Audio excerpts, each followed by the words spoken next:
Well, working away on installing the graphic masks and stuff here today. So they will stay silver where everything is masked. Everything else will get colored. Trying to get the stripes on here nice and consistent and even and sort of matching bike to bike when they pull up to the cruise night together. I want to make sure that's right too. So I've still got to do, there's a little boomerang stripe that goes around the edge of the side panels. And then I think I might do something on this tail panel here. This is an aftermarket seat panel from Corbin. But I think we should be able to get some colors on here today. As I say, one's blue, one's red.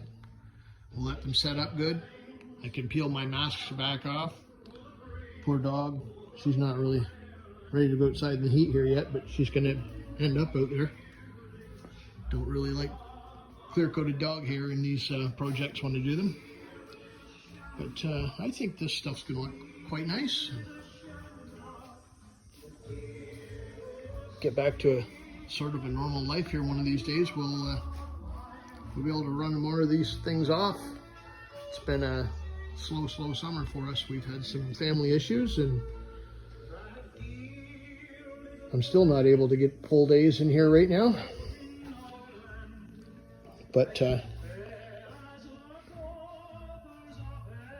that'll come with time. That's life for us.